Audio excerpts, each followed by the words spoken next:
people have to live in unity. We are still in transition. Civil society has been decimated. Of course, we rely on media. And I think the government has not done enough. The international community has failed to respond. No place in the world is perfect.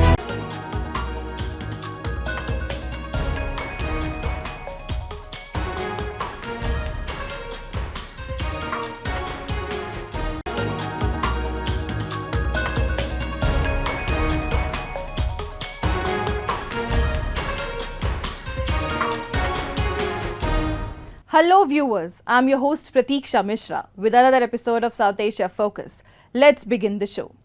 India, as the world's fastest growing economy with increasing political significance, is enhancing global connections. The recent visit by Malaysian Prime Minister Anwar Ibrahim highlighted efforts to strengthen bilateral ties across various sectors and elevate India's role in the Indo-Pacific. With Malaysia set to chair ASEAN in 2025, both nations are committed to regional stability, economic integration and sustainable development. Here's the report. India and Malaysia share a dynamic and evolving relationship marked by cooperation across multiple dimensions. Both countries maintain a strategic partnership, collaborating on regional and global issues, including security and international trade. On August 20th, 2024, the Prime Minister of Malaysia, Anwar Ibrahim, visited India, accepting the invitation of the Prime Minister of India, Narendra Modi, to undertake a state visit. This was the Malaysian Prime Minister's first visit to the South Asian region and the first meeting between the two Prime Ministers, allowing them to take stock of the enhanced strategic ties. The wide-ranging discussions included many areas that make India-Malaysia relations multi-layered and multifaceted. आज हमने निर्णय लिया है कि हमारी साझेदारी को comprehensive strategic partnership के रूप में एलिवेट किया जाएगा। हमारा मानना है कि आर्थिक सहयोग में अभी और बहुत पोटेंशियल है। Both Prime Ministers engaged in comprehensive discussions covering a broad spectrum of bilateral cooperation, including political, defense and security matters, as well as economic and trade relations. They also addressed collaboration in digital technologies, startups, fintech, energy, with a focus on renewables, healthcare, higher education, culture, tourism, and people-to-people exchanges. Additionally, the leaders observed the signing of memoranda of understanding in various fields. The agreements exchanged between the Laban Financial Services Authority and the International Financial Services Centres Authority of India covered a range of areas including recruitment, employment, and repatriation of workers. The agreements also addressed collaboration in culture, arts, and heritage. नए तकनीकी क्षेत्रों जैसे कि semiconductor, fintech, रक्षा उद्योग, AI और quantum में हमें आपसी सहयोग बढ़ाना चाहिए। प्रधानमंत्री नरेंद्र मोदी जी is मेरे दोस्ती। In a bold statement underscoring Malaysia's commitment to deepening bilateral ties, Malaysian Prime Minister Anwar Ibrahim declared a new chapter in the country's relationship with India. Speaking with a vision for the future, Prime Minister Ibrahim highlighted Malaysia's determination to reinvigorate cooperation across various sectors, aiming to leverage mutual strengths and address contemporary challenges. We have initiated a lot of new programs and we would hope that Indian companies with Malaysian companies collaborate further in all fields, including the new challenging areas like energy transition, digitalization, and also food security. And we did emphasize the need to use both our experience and expertise in the semiconductor area. The future of the India-Malaysia relationship is said to be characterized by enhanced cooperation, mutual growth, and a focus on addressing contemporary challenges. As both countries continue to build on their strengths and shared interests, their partnership will likely evolve into a robust and multifaceted alliance with a significant global impact.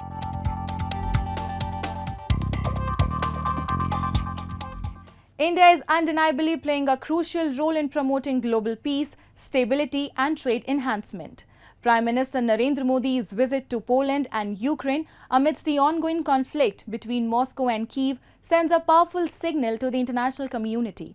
It underscores India's commitment to peace, dialogue, adherence to the UN Charter and the principles of sovereignty and territorial integrity of nations. Take a look. Indian Prime Minister Narendra Modi undertook a visit to both Poland and Ukraine amidst the ongoing crisis in Ukraine. This diplomatic trip aimed to strengthen international ties and demonstrate solidarity during a period of heightened geopolitical tension. In Poland, Prime Minister Modi's visit likely focused on enhancing bilateral relations and discussing regional security concerns. The visit reflected India's commitment to engaging with key European partners and supporting global stability. Prime Minister Modi's visit to Poland marked the first time in 45 years that an Indian premier had travelled to the country. This trip underscored India's desire to renew and strengthen its relationship with Poland, the sixth largest economy in the European Union and a growing military force in Central Europe. Friend, Ukraine और पश्चिम Asia में चल रहे संघर्ष हम सभी के लिए गहरी चिंता का विषय है। भारत का यह दृढ़ विश्वास है कि किसी भी समस्या का समाधान रणभूमि में नहीं हो सकता। किसी भी संकट में मासूम लोगों की जान की हानि पूरी मानवता के लिए सबसे बड़ी चुनौती बन गई है।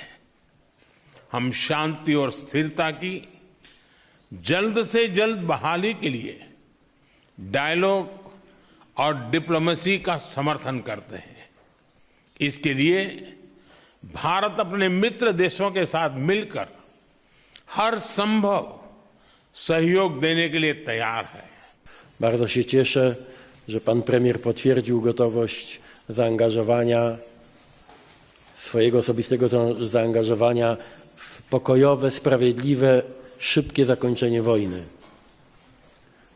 Jesteśmy obaj przekonani, że Indie mogą odegrać tutaj bardzo ważną rolę i pozytywną rolę, co ma znaczenie ta deklaracja, szczególnie, że za kilkanaście godzin pan premier będzie gościł w Kijowie.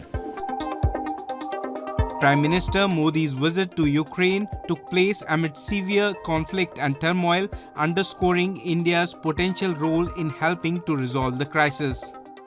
The trip had several objectives: to express India's solidarity with Ukraine, to engage in high-level discussions about the ongoing situation, and to explore opportunities for cooperation between the two countries. Moreover, the visit sought to support international efforts to address and ultimately resolve the crisis, highlighting India's commitment to advancing global stability and peace. Prime Minister Modi's visit to Ukraine generated optimism about the possibility of resolving the crisis with Russia.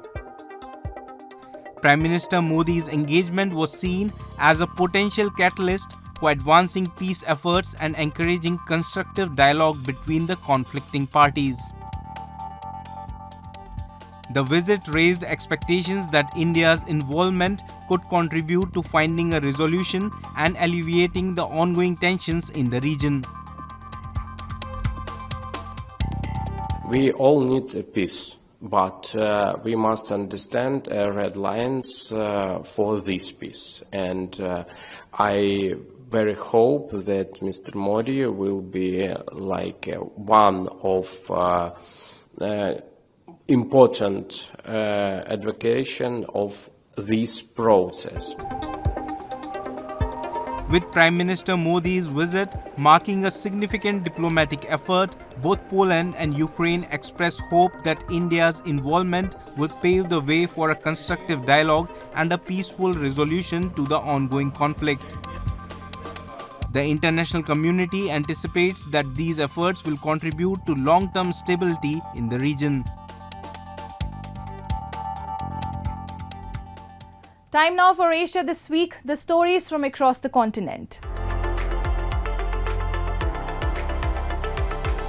Relentless monsoon rains and flooding have left nearly 3 million people stranded in Bangladesh, inundating extensive areas and causing significant damage to homes and infrastructure.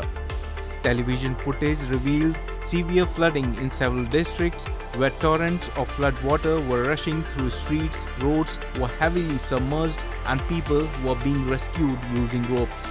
Several regions have been cut off due to damaged roads, isolating communities and complicating relief efforts. The Flood Forecasting and Warning Center has issued a warning that with the ongoing rains, water levels could continue to rise, heightening concerns about further flooding and displacement.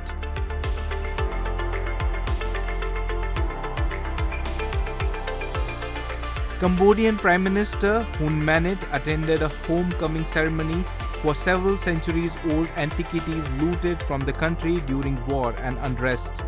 Cambodian Prime Minister laid garlands in front of ancient statues on display during the ceremony, which was attended by several government officials and US diplomats. Among the 70 items on display, 14 sculptures were repatriated from New York's Metropolitan Museum of Art last year and arrived in Cambodia on July 3rd. The other 56 items came from private collections previously stolen from Cambodia.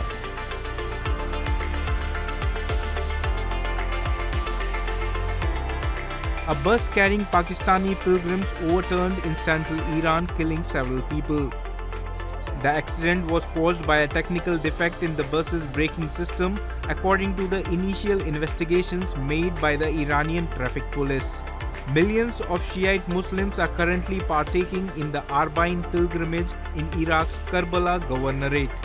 The event marks the centuries-old 40th day mourning event following the killing of Imam Hussein bin Ali, a central figure in Shiite Islam and the grandson of Prophet Muhammad, in the year 680 AD. Moving on. As Sri Lanka prepares for its pivotal presidential election on September 21st, the political scene is heating up with the main candidates actively campaigning across the nation. The election comes at a critical juncture for Sri Lanka, which has been grappling with severe economic difficulties, including a financial crisis that has led to significant hardships for many citizens.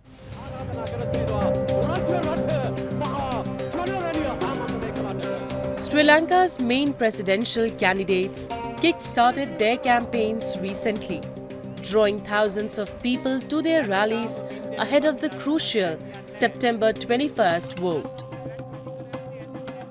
Drone footage showed large crowds of people listening to speeches by three frontrunners: incumbent President Ranil Wickremesinghe, main opposition leader Sajid Premadasa, and Marxist-leaning parliamentarian Anura Kumara.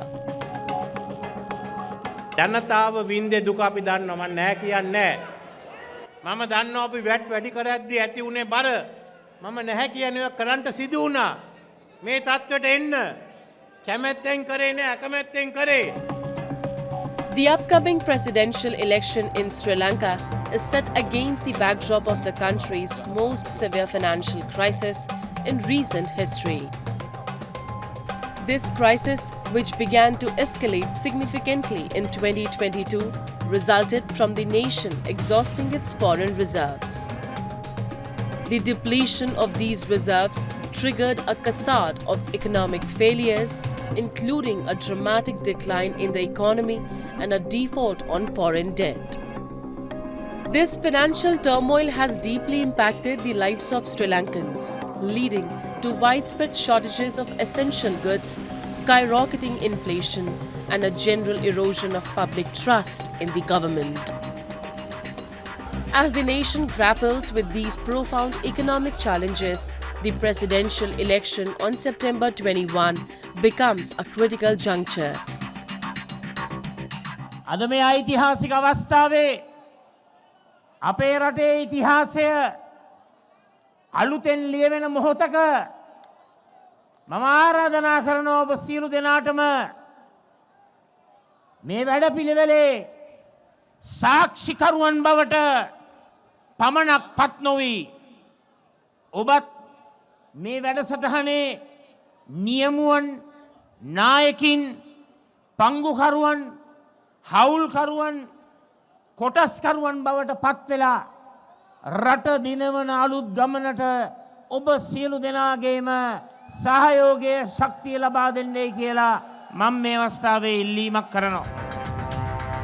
The outcome of this election is crucial for determining how Sri Lanka will navigate its current economic crisis and work towards recovery. The new president will inherit the immense task of addressing the economic collapse and restoring stability to a country that has been rocked by unprecedented financial turmoil. මෙතන ඉන්න බොහෝ දෙනා මීට කලින් ඡන්ද දැකලා තියෙනවා ඡන්ද දීලා තියෙනවා. මෙතන ඉන්න බොහෝ දෙනා මීට කලින් ආණ්ඩු හදලා තියෙනවා ආණ්ඩු පෙරලා තිබෙනවා.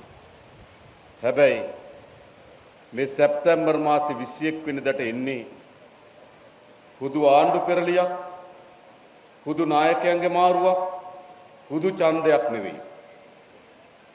මේ රට වෙනස් කරන ඡන්දේ ජාතික ජනබලවේගය ජයග්‍රහණය කරන ඡන්දේ. Voter turnout and engagement will be pivotal in shaping the next steps for the nation, as the new leadership will be expected to implement policies and reforms aimed at economic recovery and stabilization. The results of this election will not only reflect the public's response to the current administration's handling of the crisis, but also set the course for Sri Lanka's path forward in overcoming its economic difficulties. As Bangladesh grapples with severe instability, the interim government led by Nobel Peace Laureate Muhammad Yunus is finding it challenging to restore normalcy. Amidst this turmoil, indigenous communities have seized the opportunity to push for their rights, demanding constitutional recognition.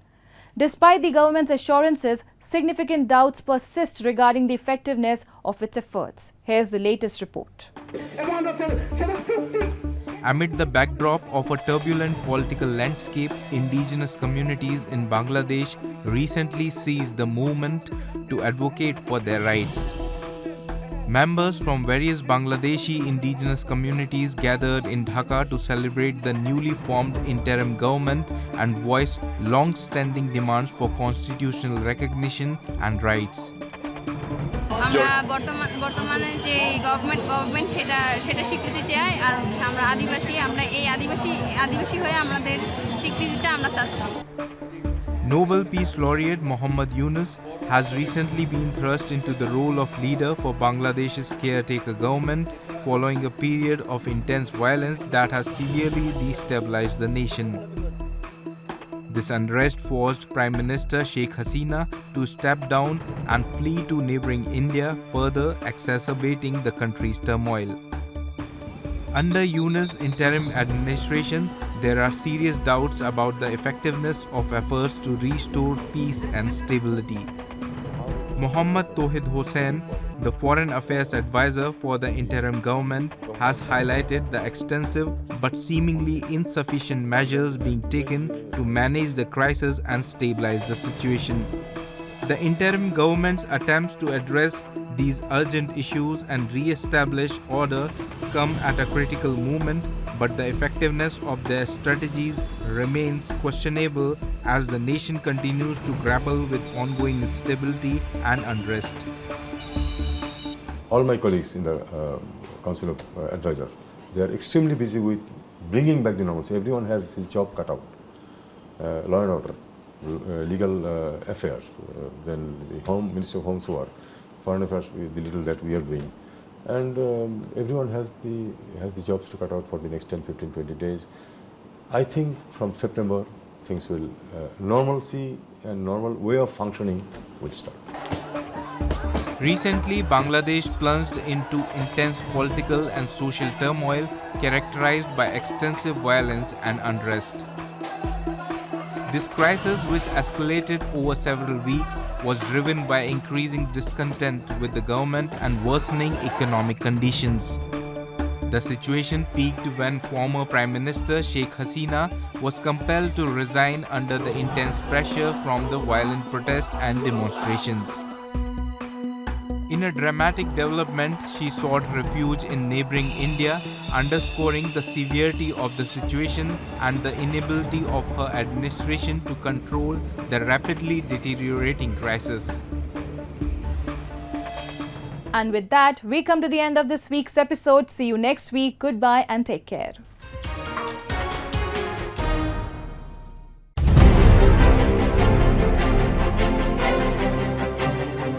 People have to live in unity. We are still in transition. Civil society has been decimated. Of course, we rely on media. And I think the government has not done enough. The international community has failed to respond. No place in the world is perfect.